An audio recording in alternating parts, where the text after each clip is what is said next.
한 주 동안 평안하셨습니까? 네. 자, 오늘은 우리가 6장부터 살펴보도록 하겠습니다. 6장의 특징은 뭐냐면은 앞에서는 하나님이 돌아오라 돌아오라 몇 번 외치셨는데 이제는 돌아오지 않으니까 아예 심판이 임할 거니까 피하라 피하라. 힘이 되면은 무조건 피하라는 거예요. 그러니까 싸우려고 생각하지도 말고 적들하고 하여튼 기회만 되면 무조건 도망가라. 왜? 그들은 진짜 두려운 적이라는 것을 확실히 얘기를 하고 있죠. 앞에서도 말씀드렸지만 왜 이렇게 됐냐면 이스라엘 사람들에게는 들을 귀가 없고 볼 눈이 없고 깨달을 마음이 없어서 결국에는 이렇게 됐다. 즉 다시 말해서 하나님은 얼마든지 충분히 이스라엘에게 기회를 주셨는데 이스라엘이 그 기회를 살리지 못해서 결국에는 이렇게 됐다는 거예요. 자, 구체적으로 좀 보도록 하겠습니다. 이 6장 1절에서 6절 전반부의 내용을 보면은 다가오는 침략군들에 대해서 경고하고 있습니다. 그들은 오자마자 1절에서 3절 보니까 예루살렘을 순식간에 파괴해버릴 거라고 그래요. 그래서 아름답고 피난처였던 주의 백성들에게 피난처였던 곳이 이제는 완전히 짐승들이나 묵을 만한 그런 야산으로 허허벌판으로 변할 것이다. 폐허가 될 것이다. 말씀드린 것처럼 백성이 망하면은 그들이 사는 땅도 망한다. 그것을 다시 한번 얘기를 합니다. 그 다음에 이제 4절에서 5절은 침략해오는 그 침략군의 강력한 의지, 이걸 보여주고 있는데 그들은 밤낮을 가리지 않고 유다가 완전히 망할 때까지 끝까지 공격하겠다는 거예요. 그리고 자신감을 분명히 선언을 하고 있습니다. 그러면서 6절 전반부에 보면은 선지자가 굉장히 중요한 말씀을 하시죠. 자, 생각해 보세요. 적들이 너무 무서운 적들이 쳐들어왔어요. 그러니 이스라엘에게 뭐라고 그러시냐면 자꾸 피해라 피해라 도망가라. 그리고 그들의 의지와 파괴력은 무시무시하다. 그러면 사실 이스라엘이 주의 백성이 그 침략자들을 두려워할 수 있잖아요. 그런데 의외로 선지자는 뭐라 그러냐면은 너희들이 두려워해야 할 자는 침략군이 아니라 여호와라고 얘기합니다. 왜 그럴까요? 비록 눈으로는 지금 바벨론이 쳐들어와서 그들을 완전히 끝내고 있지만은 정작 누가 이 바벨론군을 뒤에서 조장하시고 보냈냐 이거예요. 여호와시죠. 그렇기 때문에 아무리 바벨론군하고 저항을 하든지 그들에게서 도망간다고 해서 문제가 해결될 것은 아니고 유일하게 문제가 해결될 방법은 뭡니까? 그 바벨론군을 보냈던 여호와를 경외하고 두려워하는 것이 이 문제의 해결책이라는 거예요. 자, 그래서 우리도 살다 보면 종종 이렇게 위기와 환난을 맞이할 때 그때도 잘 이렇게 지혜를 사용해서 생각해 봐야 될 것 같습니다. 이게 정작 왜 왔는지, 누구에게서 왔는지. 만약에 하나님이 이 위기를 조장하고 계신다고 하면은요, 그 문제를 해결하기 위해서 온갖 겉모술수를 쓰고 잔머리를 굴릴 게 아니라 하나님께 아뢰고 하나님을 찾아야 되죠. 그리고 하나님을 두려워해야 되고. 그러한 내용을 여기서 이제 강력하게 경고하고 있습니다. 그리고 6절 후반부에서 7절은요, 하나님이 바벨론 침략군을 보내신 이유를 분명히 얘기합니다. 이스라엘의 유다의 부패 때문에 그렇다는 거예요. 6가지 단어로 얘기를 합니다. 포악, 악, 폭력, 탈취, 질병, 살상. 자, 처음 4개는 그들의 사회를 전반적으로 묘사하는 겁니다. 알다시피 우리가 선지서에서는 4라는 숫자가 총체성을 상징하는 그런 숫자로 자주 사용이 된다고 그랬죠. 그래서 이 사회가 완전히 그냥 모든 악으로 만연해 있다 이겁니다. 그리고 이제 나머지 2개, 질병과 살상은 이런 이제 포악한 사회, 썩어빠진 사회의 결과라고 얘기할까요? 온갖 폭력과 온갖 갈취와 이런 것들이 만연해 있다 보니까 결국에는요, 많은 사람들이 거기서 병을 앓게 되고 살상을 당한다 이거예요. 참 안타까운 일입니다. 그래서 이제 우리가 항상 그런 건 아닌데 사회가 혼란스럽고 어렵고 온갖 폭력과 온갖 제약이 가득할 때는 역시 한 번쯤은 잠시 멈추고 생각해 볼 그런 필요가 있는 것 같습니다. 왜 이런 일이 일어나고 있는가? 이게 혹시 하나님의 어떤 경고음인가? 아니면 이 사회가 도태하다 보니까 자연적으로 일어나는 현상인가? 이거에 대해서는 끊임없이 한번 생각을 해볼 필요가 있습니다. 자, 8절은 그럼에도 불구하고 뭐라고 그러시냐면요, 지금이라도 회개하면은 아직 살 길이 있다. 이걸 말씀을 하십니다. 그러나 동시에 분명히 또 말씀하시죠. 이러한 경고를 무시하면은 예루살렘은 분명히 황무지로 변할 것이다. 그러면 그들도 그 땅에서 살 수 없고, 그리고 이제 이 황무지로 변한다는 것은 타국으로 끌려간다는 것을 전제하고 있습니다. 이렇게 선지자는 아직도 기회가 있다며 호소하고 있습니다. 안 끌려가도 된다. 그러나 이것은 역시 무엇의 차이라고요? 이상과 현실의 차이다. 이상적으로는 아직도 회개할 수 있다. 이상적으로는 아직도 기회가 있다. 안 끌려갈 기회가. 그런데 현실적으로는 어떻습니까? 너무 멀리 갔기 때문에 돌아올 수 없다. 이것이 이제 끊임없는 선지자들의 가르침입니다. 자, 그래서 이제 우리가 그런 점을 좀 생각해 봐야 될 것 같습니다. 여호와는, 하나님은 항상 우리가 찾을 수 있는 분이 아니십니다.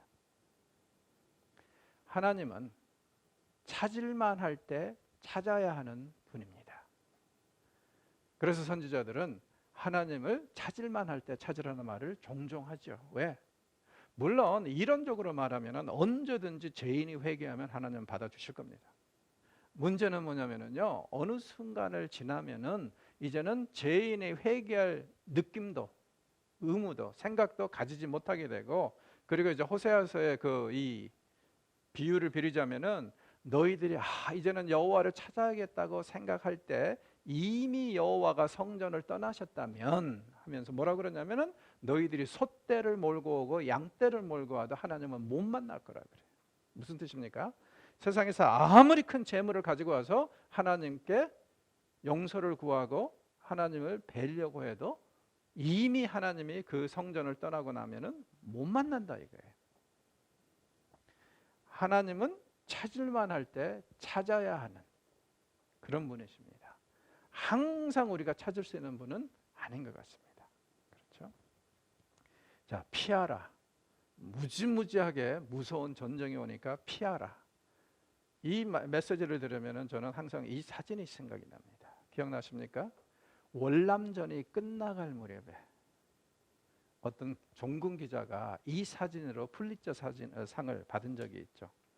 얼마나 폭격과 공산군들의 폭격과 이런 것들이 심했는지 아이들이 지금 길에 그 마을에서 도망을 가는데 보십시오. 여자아이는 아예 그냥 빨가벗고 가는, 그래서 이제 세상 사람들이 너무나도 함께 마음 아파했던 그 그림입니다. 사진입니다. 최근에 한 2, 3년 전에 뭐 우연히 뉴스에서 그렇게 나오더라고요. 이 여자아이가 미국에서 잘 살고 있다고. 그래서 그게 얼마나 감사한지 모르겠어요. 지금은 이제 중년 여자가 됐는데, 전쟁이라는 것은 이런 거고, 하나님께서 지금 이스라엘도 유다도 회개하지 않으면 이런 꼴 당할 것이라고 하시면서 피하라 피하라. 이제는 회개하는 기회가, 돌아오라는 그 말씀을 더 이상 안 하는 이유가 뭐냐면 회개할 기회가 이제는 지났다 이거죠. 왜? 돌아오지 않으니까. 물론 이론적으로는 남아있지만 그러나 현실적으로는 불가능한 것이 회개니까. 자, 9절부터 이제 하나님께서 또 다시 한번 구원의 메시지를 말씀을 하십니다. 포도를 따듯이 그들이 이스라엘의 남은 자들을 말갛게 주우리라. 자, 그런데 도대체 그들이 누구냐? 하나님의 뭐라고 그러시느냐? 자, 이 부분에 대해서 해석이 두 가지로 나오고 있어요. 아시리아 사람들이, 혹은 이제 바벨론이 지금 유다의 경우는 쳐들어오죠. 유다 사람들이 쳐들어와 가지고 이스라엘 사람들을 죽이는데 정말 포도알 하나 남은 것 다 낱낱이 흩어서 죽이는 것처럼 다 수확을 할 것이다. 그렇게 해석하는 것이 가능하고, 이건 하나님이 마지막으로 그나마 그래도 이스라엘의 남은 자들을 찾아서 구원하시려고 하는 그런 이미지를 그리고 있다. 아마 제가 볼 때는 후자가 맞는 것 같습니다. 선지자에게 하나님이 요구하시는 것은 뭐냐면 마치 농부가 수확이 이미 다 끝나버리고, 그리고 이제 낙엽이 지기 시작하는 그 포도밭에 포도 이파리 뒤에 몇 알씩 남아있는 그 알갱이들, 이것을 흩듯이 너는 마지막 생존자, 마지막 남은 자까지 구원할 수 있는 사람은 다 구원하라. 이런 이 명령으로 보시는 것이 좋을 것 같습니다. 하나님은요, 끝까지 마지막 한 사람까지 살아야 될 사람들, 구원하실 사람들은 구원하시겠다는 의지의 표현으로 그렇게 이해를 하시는 것이 좋을 것 같습니다.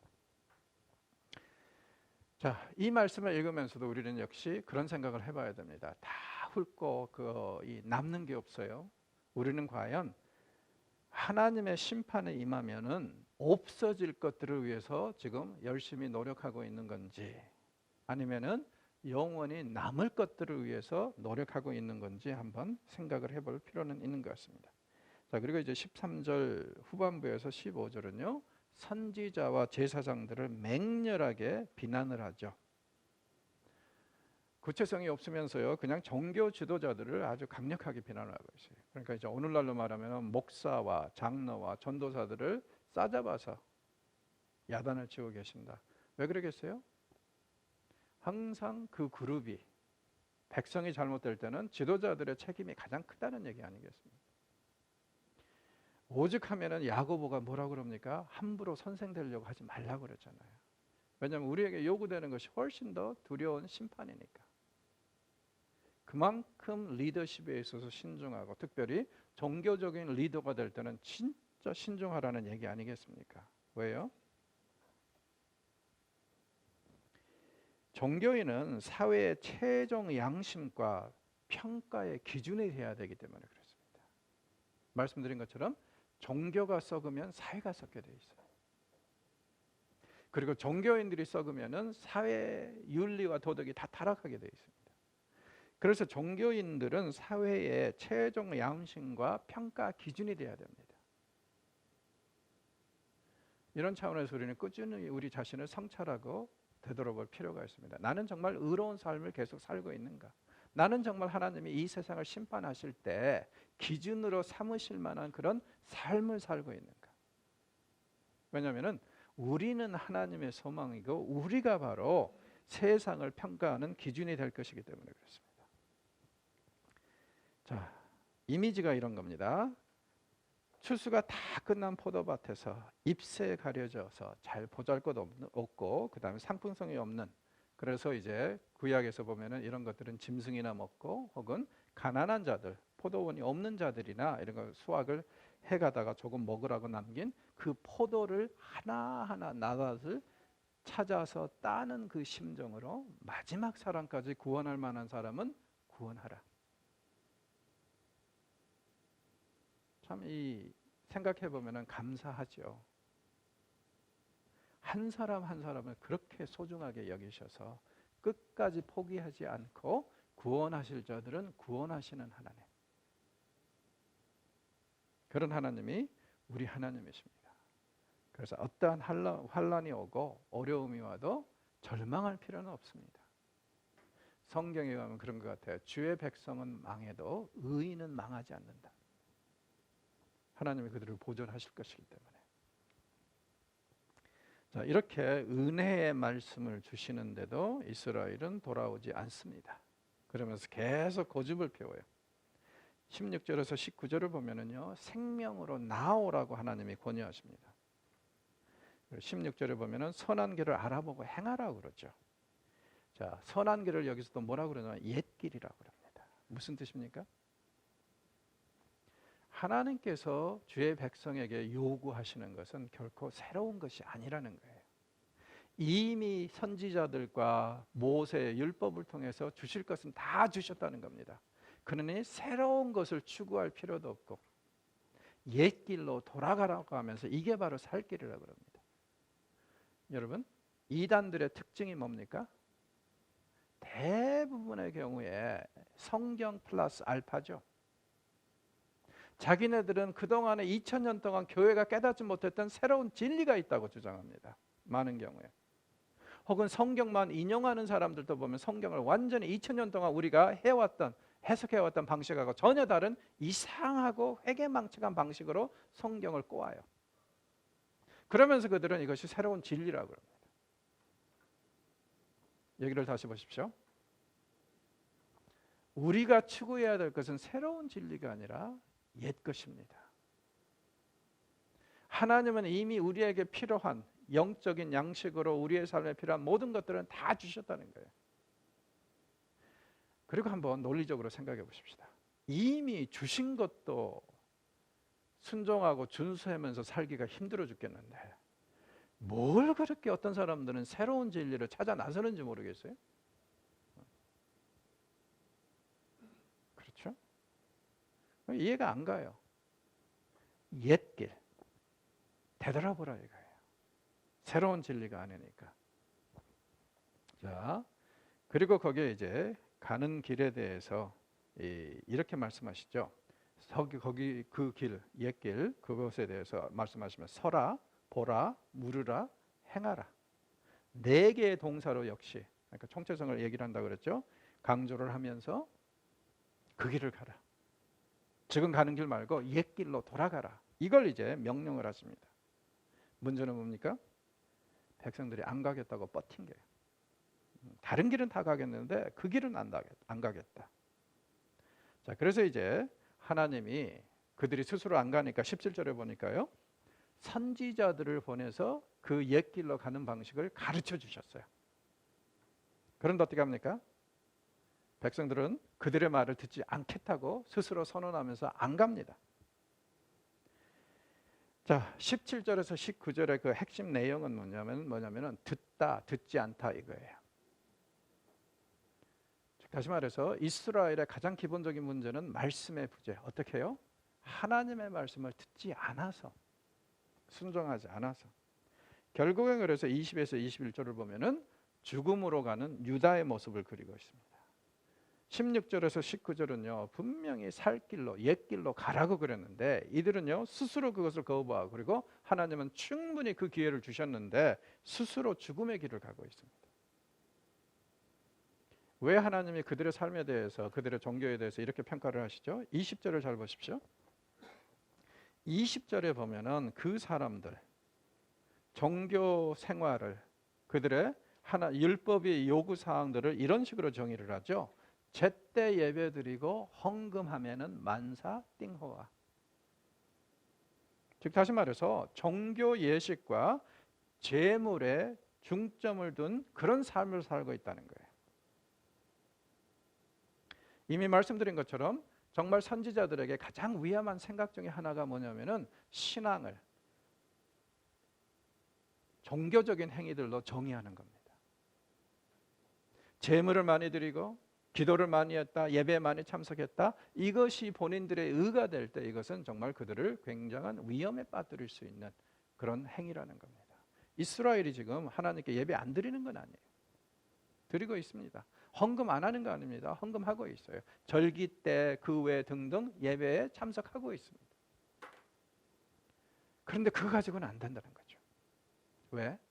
선지자들의 끊임없는 가르침은 이런 거거든요. 예배라는 것은 언제 드려져야 되냐면은 경건하고 거룩하게 살려고 노력하는 삶의 연장선에서 드려지는 것이 예배가 되어야 된다는 겁니다. 그런데 경건하고 거룩하게 살려고 하는 그 노력을 완전히 배제를 해버리고 그리고 종교 행위를 하면은 그게 하나님 앞에 죄를 쌓는 것에 불과하다는 거예요. 그런 가르침을 끊임없이 주기 때문에 정말 우리가 종교 생활이라고 그럴까요? 종교 행위와 그 다음에 하나님이 원하시는 참 믿음이 어떤 것인가 한번 곰곰이 생각해 볼 필요가 있는 것 같습니다. 자, 여기 보면 옛길이라고 나오죠. 옛길로 돌아가라. 신약에서는 좁은 길과 넓은 길로 말씀을 하시죠. 자, 우리가 보통 좁은 길과 넓은 길 하면은 이것만 생각하세요. 그 이 밑에 쪽에 까맣게 그려져 있는 그림이 있죠. 대다수 사람들은 넓은 길로 갑니다.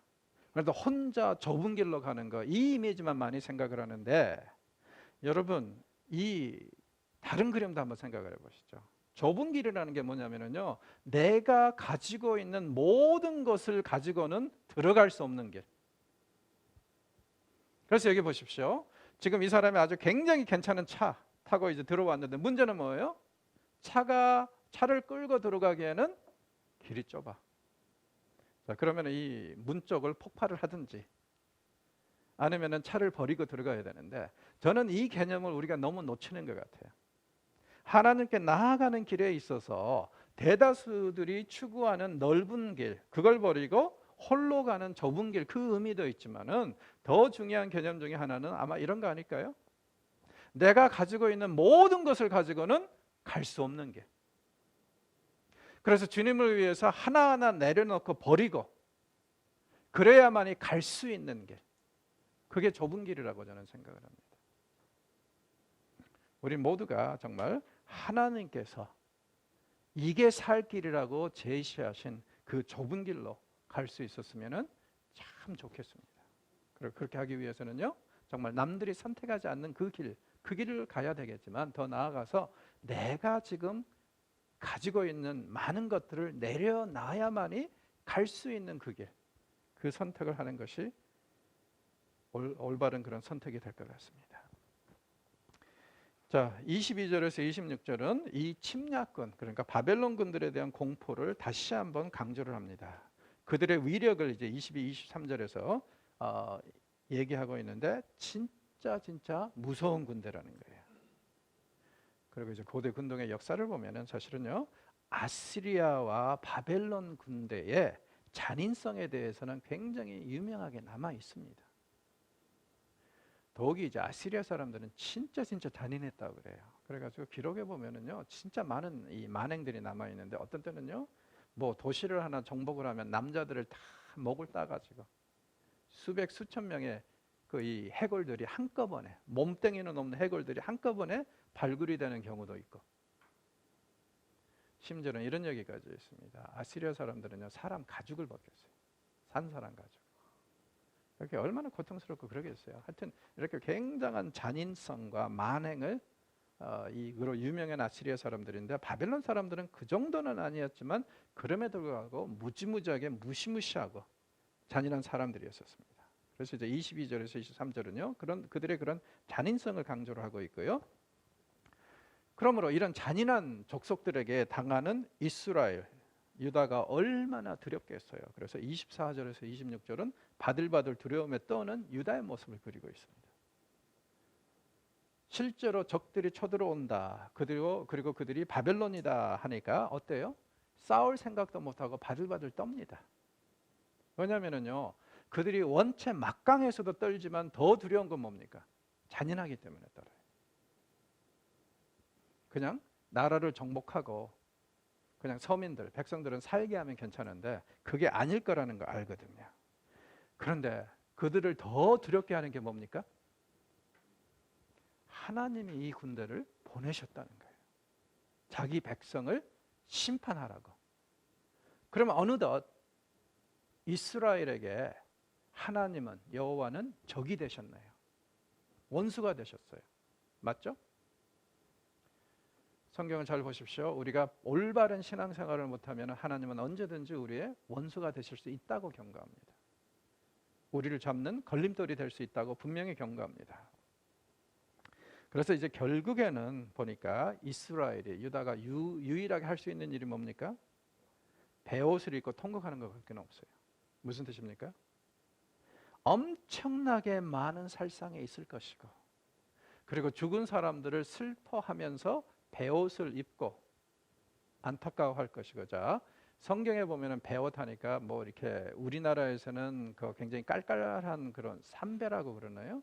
그런 것을 많이 떠올린다 그러는데, 유태인들은 그런 옷은 없고 성경이 베옷이라고 번역을 했을 때는 뭐냐면은 항상 염소털 옷을 얘기를 합니다. 자, 양털은 부드러운데 염소털은 굉장히 까칠까칠하다 그래요. 그래서 이제 염소털로 옷을 만들어 입으면 어떨까요? 피부가 간지럽기도 하고 긁히기도 하고 그래가지고 이건 정말 순환의, 고난의, 수치의 옷으로서, 그래서 이제 성경에서 슬픈 일이나 수치스러운 일을 당했을 때는 이 베옷을 입습니다. 염소털 옷을. 그렇게 이해를 하시면 될 것 같습니다. 자, 하나님이 왜 이 백성을 버리셨는가? 간단합니다. 하나님은 쉽게 말해서 이 백성을 귀한 은으로 재련하셔서 쓰시려고 그랬어요. 그런데 그들이 은이 된 게 아니라 찌꺼기가 되어버렸습니다. 그래서 이제 하나님은 이 백성을 버리실 수밖에 없다고 그럽니다. 자, 27절에 보면 그들의 길을 잃고 살피게 하였노라. 살피다는 단어가 여기서 사용이 되는 게 어떤 뜻이냐면은 재련소에서 감독하다는 그런 뜻이에요. 그래서 이 백성들이 아주 좋은 은으로 태어나기를 바랐는데 어떤 일이 벌어졌다고요? 찌꺼기가 됐더라. 자, 좋은 은이 나왔더라면 이렇게 반지도 만들 수 있고 온갖 보석을 만들 수 있겠죠. 그런데 찌꺼기가 뭡니까? 거품이나 이런 것들로 인해서 이것은 아무리 불에다 다시 녹여도 쓸 수 없는 것들, 불순물들. 결국에는 어떻게 합니까? 이걸 버릴 수밖에 없죠. 하나님이 이스라엘을요 이렇게 은으로 귀하게 쓰려고 이 기대를 하셨는데 결국에는 그들이 찌꺼기가 되었더라. 마치 저거하고 비슷하죠. 하나님이 이 이스라엘에게 좋은 포도가 되기를 기대하셨는데 모루가 되었더라. 그거하고 비슷할 것 같습니다. 자, 7장에 넘어가서는 예레미야가 이제 성전에 가서 이 메시지를 선포하는 것으로 이제 시작이 되는데요. 이 7장에서 10장에 보면은 여기에 반영된 그런 이제 내용들은 아마도 여호야김 왕 시대에 선포했던 그런 메시지들이 이 섹션에 모여 있는 걸로 그렇게 이제 생각을 하시면 될 것 같습니다. 자, 이 시대의 제일 큰 문제는 뭐냐면 자꾸 정치인들이 종교 개념을 악용을 해가지고 자기네 그 정권을 유지하려고 하고 그렇게 했어요. 그리고 여기에 이제 백성들이 놀아났고, 백성들이 놀아나게 된 가장 큰 동기는 뭐냐면은 종교 지도자들, 제사장들과 선지자들이 정치인들하고 한통속이 돼가지고 똑같은 메시지를 전했거든요. 그럼 왜 정치인들의 농간에 제사장들하고 선지자들이 놀아났을까요? 간단하죠. give and take. 그 당시에는 더욱더 정권은요 종교적인 지지를 기반으로 한 정권이었습니다. 그렇다 보니까 선지자들하고 제사장이 인준하지 않으면은요 이 정권이 불안해져요. 그런 상황에서 선지자들은요 그들을 지지하는 발언들을 많이 했고, 그리고 이제 정권을 잡은 사람들은요 그 대가로 선지자들에게, 제사장들에게 많은 선물을 줬겠죠. 그래서 결국에는 give and take로 서로 거래가 있었기 때문에 이런 일들이 벌어졌는데, 이 시대에 역사적으로 볼 때 뭐가 문제였냐면요 이스라엘 종교에서 크게 두 가지 개념이 계속 문제를 일으켰어요. 첫째는 뭐냐면은 시온의 불가침설이라는 것. 시온, 예루살렘은 절대 멸망하지 않는다. 왜요? 그들의 논리는 이렇습니다. 예루살렘 안에 시온이 있지 않습니까? 그리고 시온에는 성전이 있죠. 성전 안에 누가 계세요? 여호와 하나님이. 그러니까 어떻게 세상에 아무리 이게 그렇다 할지라도 하나님이 자기 거처지가 있는 예루살렘을 이방인들의 손에 넘겨주겠느냐 이거예요. 그러므로 시온은 절대로 망하지 않는다. 그리고 사실 역사적으로 보면은 그럴 만한 이유가 있는 게, 지금 시온은요 이렇게 삼면이 완전히 깎아지른 절벽으로 되어 있습니다. 그 예루살렘이.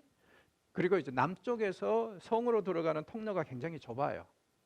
그래서 여기만 잘 막으면은요 수만 명, 수십만 명이 몰려와도 상관없어요. 성 안에 물과 식량만 있으면. 그래서 이제 701년에 사네립이 쳐들어왔을 때도 사실은 예루살렘은 정복을 못합니다. 그리고 포위된 상태에서 계속 이제 얘기가 진행이 되는 거예요. 물이 있고 식량만 있으면, 그 당시에 특히 이제 뭐 이렇게 무기라는 게 뻔한 거잖아요. 창과 칼이니까 이 좁은 통로만 막으면은요 몇 년이라도 버틸 수 있었습니다. 그래서 사실 이제 예루살렘이 586년에 멸망했다고 하는 것은요 스스로 붕괴한 것입니다. 한 1년 반 정도 바벨론 대군이 포위한 상태에서 스스로 붕괴하기를 기다린 거예요. 왜? 이건 뭐 많은 사람들이 죽을 것이 뻔한데 정복하려고 하면은 그리고 그것도 못 얻을 수도 있는데 굳이 그렇게 할 바에는 외부에서 들어오는 모든 그 이 보급로를 차단을 하고 스스로 붕괴하게 하겠다는 거죠. 그래서 기록에 의하면 한 1년 반 동안 예루살렘이 포위된 상태에서, 이게 이제 하나님의 진노인데 그때는요 비도 안 왔다고 그래요. 우기 때. 그래가지고는 정말 말 그대로 마른 상태에서 드디어 이제 시드기야 기억나시죠? 열왕기에 보면은요 예루살렘이 멸망하기 전에 성을 버리고 도망가지 않습니까? 그러다 잡혀가지고 두 눈이 뽑혀서 바벨론을 가다가 죽었는데 왕이 포기할 정도로. 그리고 이제 이 시대에 얼마나 상황이 절박했는지는 애가에 보면은, 예레미야의 애가에 보면 정확히 나와 있죠. 예레미야 애가는 어떤 노래냐면은 예레미야 선지자가 망한 예루살렘을 보면서 슬픈 노래를 지은 거예요. 거기에 보면 어떤 얘기도 나옵니까? 먹을 게 너무 없어가지고 부모들이 죽은 자식의 살코기를 먹는 얘기들도 나와요. 얼마나 무시무시한 얘기입니까? 이게 하나님을 거역한 백성의 최후입니다. 이 사람들은요, 시온은 절대로 멸망하지 않는다. 요새니까, 산성이니까. 그래요? 하나님이 아예 그냥 그들을 그 용광로 안에 모든 사람들 태워버리듯이 그렇게 아주 굶어 죽게 하시고 병들게 하시고 그나마 생존자들은 칼에 맞아 죽게 하시는 그런 얘기들이 이제 나중에 586년에 그들의 전개가 되는데, 이 사람들은 이걸로 교만을 했어요. 우리는 절대 멸망하지 않는다. 하나님이 그거 하시니까. 두 번째는 뭐냐면 다윗이냐. 사무엘하 7장에 보면은요, 하나님이 다윗에게 약속을 하시거든요. 어떤 약속을 하시냐면, 사실 그 이야기 전개는 이렇게 되죠. 다윗이 하나님을 위해서 집을 지으려고 합니다. 성전을. 그래서 나단에게 물어봤더니 나단은 오케이. 그런데 다음 날 나단에게 말씀을 주셔서 다시 이제 다윗에게 나타났는데 뭐라 그러시냐면은, 너는 안 돼. 너는 피를 너무 많이 흘렸고 아직도 전쟁 중이야. 그런데 성전은 평화의 시대에 모든 내 백성이 평화로울 때 지어야 돼. 그래서 재밌는 건 뭐냐면 솔로몬 시대, 솔로몬 하면은 이름 자체가 평화라는 뜻이죠. 그리고 더 나아가서 기억하십시오. 그때 얼마나 백성들이 풍요로웠냐면은 예루살렘의 은이 어느 정도였다고요? 돌덩어리 흔한 것처럼 흔했다 그래요. 그런 시대의 성전을 지으시겠다는 거예요. 그러니까 뭐냐면은 배고프고 힘들고 전쟁 중인데 백성들 착취 안 하겠다는 거죠, 하나님이. 정말 그들이 배불리 먹고 정말 남고 풍요를 누릴 때, 그리고 모든 것에서 평화로울 때 성전을 지으라고 그렇게 말씀하시면서, 그래도 네가 그렇게 생각을 했으니까 기특하다고 하면서 하나님이 그를 위해서 집을 지어주시겠다 그래요. 이걸 우리는 이제 신학적인 용어로 다윗 언약이라고 그러는데, 간단히 말해서 그겁니다. 다윗과 그의 후손이 영원히 주의 백성을 통치하리라. 언제까지? 메시아가 이 땅에 오실 때까지. 자, 그래서 이제 그 언약으로 인해서 이런 논리를 편 거죠. 하나님이 만약에 다윗과 맺으신 그 언약에 성실하시려면, 그 언약을 준수하시려면은 항상 다윗 계열의 왕이 있어야 된다는 거죠. 다윗 계열의 왕이 있다는 것은 무슨 뜻이에요? 이 나라는 절대 망하지 않는다. 바보 같은 놈들. 그렇죠? 시드기야가 죽은 다음에 어떻습니까? 계속 그대로 유지되다가 예수님 시대에 드디어 이 메시아 왕이 오시는 거 아닙니까? 그 사이에 뭐 인간 왕이 다윗 후손 왕들이 왔어요? 없어요. 여러분, 신학이 잘못되면 이래요. 그래서 이 사람들은요, 이 두 가지를, 물론 정치인들은 그럴 수 있다고 생각해요. 왜냐하면 자기네들이 그 정권을 자꾸 유지를 해야 되니까. 그런데 그런 이제 사람들하고 한 통속으로 놀아난 게 쉽게 말해서 신학자들입니다. 선지자들이고 제사장들이에요. 그래서 오히려 이런 이제 잘못된 신학, 이런 것으로 인해서 이스라엘이 아주 굉장히 방심을 하고 교만해지고, 그리고 회개를 거부하는 일들이 벌어지는데, 그래서 이제 학자는요, 이러한 상황을 뭐라 그러냐면은 조직화된 위선이라고 그럽니다. 조직화된 위선. 온 나라가, 온 종교가 한 통속이 돼가지고 거짓을, 위선을 정당한 것으로 만들어가지고 사람들을 현혹시켰다 이거죠. 사실 백성들이 불쌍하죠. 그 사람들은 잘 모르잖아요, 신학에 대해서. 그런데서 리더들이 이렇게 얘기를 하니까. 자, 솔로몬 성전의 상상도입니다.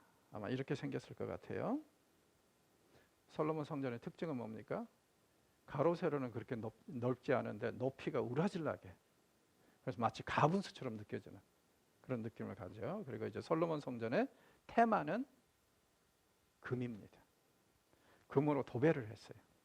예나 지금이나 금이 제일 비싸잖아요. 그래서 금으로 도배를 하는 그런 이야기들이 이제 나오는데, 자, 이 성전에 가서 예레미야가 메시지를 전하는데, 자, 성전에서 전하는 메시지 내용을 보실까요? 그리고 이게 이 성전에서 전하는 메시지라는 걸 어떻게 할 수 있냐면 2절 보십시오. 너는 여호와의 집 문에 서서 이 말을 선포하라. 그러니까 성전에 가서 이 말을 선포하고, 그리고 여호와께 예배하러 이 문으로 들어가는 유다 사람들아 하면서, 아마도 이런 상황을 보면 성전에 언제 사람들이 제일 많이 출입할까요? 절기 때겠죠. 그죠? 안식일보다 더 절기. 자, 율법에 보면 1년에 3번은 최소한 성인 남자들은 예루살렘 성전으로 나오라 그러죠.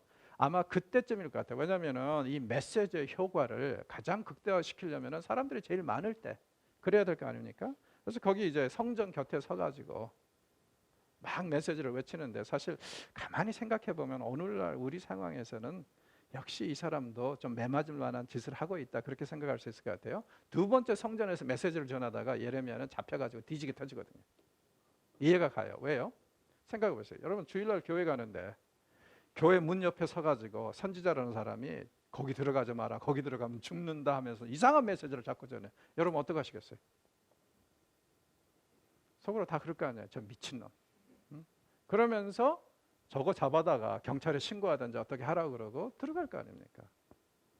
그러니까 이 사람들이 그렇게 반응을 안 보이는 이유, 우리가 이제 상황을 가정해 보면은 우리도 그럴 수 있다, 충분히 가능할 것 같아요. 왜냐하면은 지금 인정받는 지도자들, 사회 지도자들, 그 다음에 종교, 유다 종교를 대표한다는 사람들이 다 한결같이 했던 얘기를 반박하고 있거든. 뒤집고 있기 때문에 이게 정통이라고 느껴지지 않잖아요. 그래서 이제 선지자들의 메시지가 왜 그 시대에 잘 이렇게 호응을 못 받았냐면은 이 사람들은 광야에서 외치는 메시지였기 때문에 그래요. 사람들이 익숙해져 있는 전통적인 가르침하고 전혀 다른 메시지를 전하는 사람들이었기 때문에 이런 현상들이 많이 일어납니다. 내용은 이렇습니다. 말씀하시되 너희 길과 행위를 바르게 하라. 그리하면 내가 너희로 이곳에서 살게 하리라. 너희는 이것이 여호와의 성전이라 여호와의 성전이라 여호와의 성전이라 하는 거짓말을 믿지 말라. 아니, 성전을 두고 성전이라 성전이라 하는 거 맞는 얘기 아닙니까? 어떤 의미냐면 이런 겁니다. 성전을요 완전히 부족화시킨 거예요. 그래가지고는요 무슨 짓을 하든 간에 성전에 와서 예배드리고 기도하고 헌금하면은 만사띵호와. 그래서 성전에 와가지고 재물만 제대로 기도하고 그러면은 세상에서 어떤 죄를 짓던 거는 상관이 없어요. 왜요? 성전은 한마디로 말하면 그들에게 무엇으로 전락했습니까? 액땜이나 하는 부적으로 전락한 거예요. 그러니 하나님께서 지금 이걸 보면서 그렇게 하지 말라. 그리고 이것을 뭐라 그래요? 거짓말이라고 그랬죠. 종종 우리 주변에도 그런 분들이 있더라고요. 뭐냐면 죽어도 교회 와서 죽어라.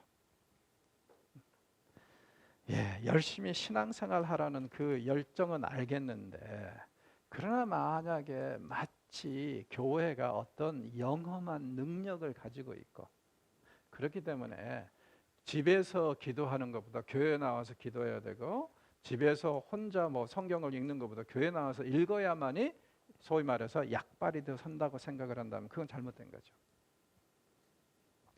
어느 공간이든 간에 하나님이 함께 하시면 그게 거룩한 공간이 됩니다. 그렇죠? 그래서 너무 교회 중심적으로, 그리고 심지어는요 뭐 이렇게 어떤 죄를 지으든 간에 어떻게 살든 간에 주일날 와서 예배드리고 헌금하고 기도하면은 다 용서받는다. 그것도 문제죠. 그래서 요즘에 이제 한국교회에서 유행하는 것 중에 하나가 염려스러운 게 그거예요. 예배 딱 시작하자마자 사회자가 일주일 동안 저지른 죄를 고백하셔. 사람들이 다 조용히 고백하든지 소리를 내서 고백하든지 하고 난 다음에 끝에 가서 뭐 요한복음이나 요한서신에서 한마디 딱 읽으면서 주님은 미쁘시사 우리가 고백한 죄를 다 용서하셨습니다 하고 예배 시작하는 경우들이 많잖아요, 요즘에. 자, 무슨 의도인지는 알겠어요. 그런데 문제는 뭐냐면은 이게 우리의 의로운 삶을 추구하는 거하고 균형을 이루지 않으면 마치 어떤 죄를 짓고 어떤 삶을 살아도 주일날 그 자리에 와서 그렇게 기도하면 모든 것이 다 제자리로 돌아간다는 그 착각을 일으킬 수 있거든요. 그러니까 예배의 예식으로서 그렇게 하시는 건 좋은데 끊임없이 가르쳐야 됩니다. 그리고 우리가 생각해야 돼요. 이렇게 한다고 한들 만약에 우리의 삶이 경건하지 않고 거룩하지 않다면 이건 의미가 없다. 이런 것을 계속 깨닫고 그걸 균형을 이루어 주셔야지. 그냥 거기 와서 그렇게만 하면 다 되는 것처럼 착각을 일으킨다면 차라리 그런 예식은 안 하는 게 낫습니다. 여기서도 보십시오. 그렇게 거룩한 성전, 여호와의 성전이라 여호와의 성전이라 여기서 뭐 제물 드리고 예배하고 헌금하면 다 해결된다. 이러한 가르침을 뭐라 그래요? 거짓말이라고 그럽니다. 하나님이. 거짓말이라. 그 말을 아예 믿지 말라. 제사장이 하는 말도 선지자들이 하는 말을 믿지 말라. 너희가 만일 길과 행위를 참으로 바르게 하여 이웃들 사이에 정의를 행하며 이방인과 고아의 과부를 압제하지 아니하며 무지한 자의 피를 이곳에서 흘리지 아니하며 다른 신들 뒤를 따라 화를 자초하지 아니하면. 자, 5절 6절을 보십시오. 5개의 조건을 제시합니다. 이 조건이 충족이 될 때 비로소 이 성전은 너희들이 기대하는 그런 효과를 발휘할 거라고 그래요. 어떤 거죠? 행위를 바르게 하면, 정의를 행하면, 약자를 압제하지 않으면, 무고한 피를 흘리지 않으면, 우상 숭배를 하지 않으면, 그러면은 이 성전에서 예배드리고 헌금하고 하나님께 드리는 찬양 다 주께 연락된다 이겁니다. 그러나 너희들이 이런 짓들을 하면서 성전에 와서 하나님의 성전에 왔으니까 모든 문제가 해결될 거야, 다 덮어주실 거야, 용서하실 거야. 세상 말로 뭐라 그러는 겁니까? 깨몽, 꿈 깨라. 그런 일은 없을 것이다. 그렇죠? 그래서 이 의로운 삶은, 그러니까 여기서 강조하는 게 뭡니까? 의로운 삶은 절대 헌금이나 기도나 이런 종교 행위로 대체될 수가 없다는 거예요. 자, 여호와 종교와 가나안 종교들의 가장 기본적인 차이가 이 윤리 강령입니다. 가나안 종교들의 특징은 뭐냐면요, 삶은 어떻게 살든 간에 제때 예배드리고 헌금하면은 만사 띵어와였어요. 그런데 여호와 종교가 굉장히 독특한 건 뭐냐면은 윤리 강령이 너무 강해요. 율법을 보십시오. 반 이상이 의롭게 사는 것에 대한 지침입니다. 남의 돈 떼먹지 말고, 남의 재산 침해하지 말고, 남의 인권 짓밟지 말고, 이런 것들이 얼마나 많아요. 남의 재산권 인정하고. 이게 반 이상이에요. 종종 우리가 착각을 하는데, 어떤 착각을 하는, 율법은 다 예배에 관한 것이다. 아니요. 반 이상이 우리의 삶에 관한 겁니다. 이게 굉장히 사실은 이스라엘 사람들에게 부담스러웠어야 돼요. 왜냐하면 하나님은 이런 기준으로 각자를 판단하시겠다고 선언하신 거니까. 가나안 종교들은 이런 거 없었습니다. 자, 그런데 이런 차이, 그러니까 여호와 종교와 가나안 종교의 차이, 이게 이제 오늘날에 와서는 상당히 희미해져 버린 것 같아요. 오늘날 교회들에서 외쳐지는 설교를 한번 곰곰이 들어보시죠. 목회자들 중에 몇 퍼센트가 정말 윤리적인 설교, 윤리적인 요구를 하면, 하나님께서는 우리가 이렇게 살기를 바라고 이렇게 도덕적으로 윤리적으로 삶을 추구하기를 바랍니다. 그러니 우리 이렇게 삽시다. 이런 설교가 주류는 아니죠. 하나님을 믿으면은 잘 먹고 잘 산다. 모든 것을 용서하신다. 예수, 성령을 통해서 당신이 추구하자 하는 것을 다 얻으라. 그래서 어떤 때는 설교가요, 성공하는 비법에 대한 강론, 이것도 좀 문제라고 생각을 하는데, 더 심각한 문제는요, 가만히 들어보면 결국에는 뭐냐면은 하나님을 이용해서 예수를 악용해서 내가 원하는 것, 성령을 이용해 가지고, 심지어는 성령을 이용해서 내가 원하는 것들을 얻어내는 방법 5가지, 이런 것들까지 부흥회와 설교에서 나오잖아요. 잘못된 거 아닐까요? 그렇게 되면 어떤 일이 벌어지냐면은 이름은 분명히 어때요? 여호와 정교고 예수님인데 실제로 가르침은 어떻습니까? 바알 종교하고 다를 바가 없다는 거죠. 그래서 우리는 이 윤리 강령에 대해서 굉장히 좀 많이 생각을 해봐야 될 것 같아요. 여기서도 지금 선지자는 분명히 얘기합니다. 너희들이 이렇게 경건하게 추구하는 삶이 뒷받침되지 않으면은 아무리 이 여호와의 성전이라 해봤자 소용없다. 굉장한 부담감으로 우리에게 다가왔으면 좋겠습니다. 자, 8절에서 11절은요. 유다 사람들에게 성전이 어떤 것인가 그런 것을 이제 묘사를 하고 있는데 말 그대로 삶이 없는 예배. 이런 상황에서 성전은요 무익한 거짓말에 불과하다는 것. 그리고 이스라엘은 지금 계속 끊임없이 범죄를 하고 있는데 이런 상황에서 성전은 결국에는 그들에게 뭐냐면은 부적밖에 안 된다는 거죠. 액땜이나 하는 부적. 그래서 그들은 이 부적을 통해서 평안을 느끼는데 아닙니다. 11절 보십시오. 하나님은 이런 식의 성전 이용은 뭐라고요? 도둑의 소굴에 불과하지 않다는 거예요. 성전이. 자, 예수님도 어떤 일을 하셨는지 기억나시죠? 성전 앞에서 장사꾼들의 판을 엎으시면서 내 아버지의 집은 기도하는 곳이지 도둑들의 소굴이 아니라고 선언하시지 않았습니까? 그런 이제 상황이 예레미야 시대에도 그대로 있었던 거죠. 자, 여기서 우리가 기억해야 될 그런 교훈은 이런 것 같습니다. 하나님은 예물이 아닌 행실에 따라 우리를 판단하신다는 거예요. 이게 얼마나 다행인지 모릅니다. 왜요? 예물로 만약에 우리를 판단하신다면은 부자들은 더 인정하실 것이고 가난한 자들은 그냥 대충 떼우실 거 아닙니까? 그런데 하나님이 예물로 우리를 판단하지 않으시고 우리의 행실로, 행실이라는 건 다른 게 아니라 어떻게 의롭게 살려고 하고 어떻게 하나님을 경외하면서 살려고 하는 그 노력 아니겠습니까? 그러니 이것은 돈 없이도 할 수 있는 거니까 경제적인 차별은 없는 것이죠. 그러니 이게 얼마나 당연한 일입니까? 그렇죠? 그러면서 하나님은 이렇게 말씀하십니다. 너희들 정신 차리지 않으면 어떻게 하시겠다? 이 성전을 옛적 실로에 있었던 성막골 나게 하겠다. 자, 실로 어떤 것이죠? 사무엘이 자라났던 곳입니다. 엘리 제사장이 사역했던 성막이 있던 곳이에요. 자, 세월이 지나면서 어떻게 됐죠? 엘리가 자식들을 제대로 단속하지 못하고 그 대를 이어서 제사장이 됐던 애들이 엉뚱한 짓을 하니까 하나님이 완전히 실로를 작사를 내버리셨죠. 그리고 그 이후로 이 성막의 위치가 어디에 있었는지 애매모호합니다. 그러다가 드디어 이제 솔로몬 시대에 가서 성막이 기브온에 있었다는 것이 이제 나중에 드러나죠. 그 사이에 몇십 년 동안 몇백 년 동안 어디를 다녔는지 모르겠어요. 예레미야에게는 이 사실이 굉장히 중요한 뼈아픈 가족사입니다. 왜요? 서론에서 말씀드린 것처럼 예레미야는 아비아달의 자손일 겁니다.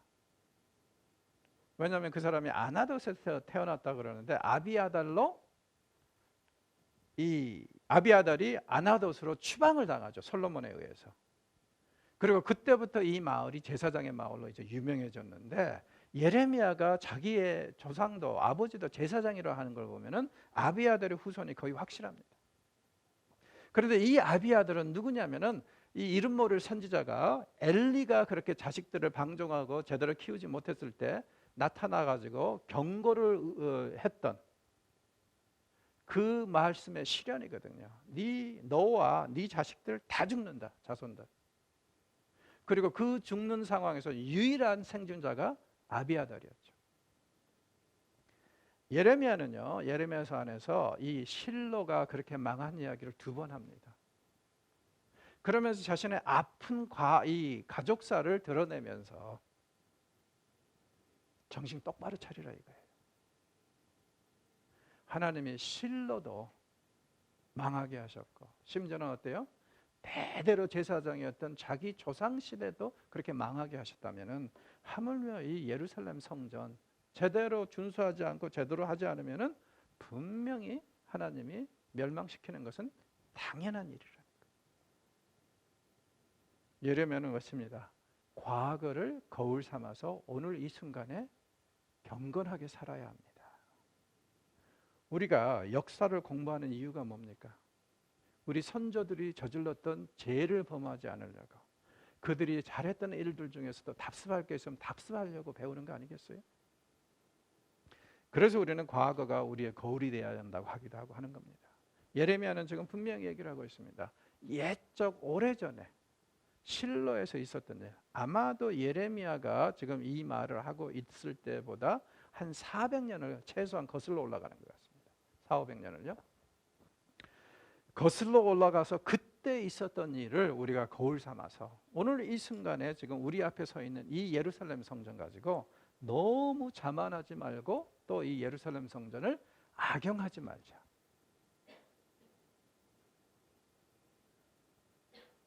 이 예배라는 것은 어떤 거라고요? 경건하고 거룩하게 살려고 노력하는 삶의 연장선에서 드려지는 것이 예배다. 우리의 삶을 대체하는 게 예배가 아니라는 겁니다. 그런데 이들은 자꾸 경건하게 살지 못한 삶을 대처하는 것이 성전에 와서 드리는 예배라고 생각을 한 거고, 또 제사장과 선지자들도 그렇게 가르쳤죠. 이유는 뭐예요? 그래야지 자기네들에게 남는 게 많잖아요. 참 굉장히 치사한 말이지만은요, 호세아서를 보면은 호세아가 뭐라 그러냐면 제사장들이 많아지면 많아질수록 죄가 더 많아진다고 그래요. 그리고 더 놀라운 것은 뭐냐면 제사장들이 기도할 때 자기 백성이 더 많은 죄를 짓기를 바라면서 기도한다고 맹렬하게 비난을 합니다. 왜 그럴까요? 백성들이 죄를 많이 지으면 지을수록 제물을 많이 드려야 되죠. 그럼 그 제물을 누가 드세요? 제사장들이. 그래서 제사장들이 왜 그렇게 기도를 하냐면은 백성들이 죄를 많이 지으면 많이 지을수록 자기네들의 수입이 올라간다 이거예요. 참 어이없는 세상이었죠. 그런데 이런 세상들이 끊임없이 어느 시대든지 반복되고 있습니다. 그런 점에서 우리가 좀 유의하고 조심해야 될 것 같습니다. 자, 오늘은 여기서 마무리하도록 하겠습니다. 고맙습니다.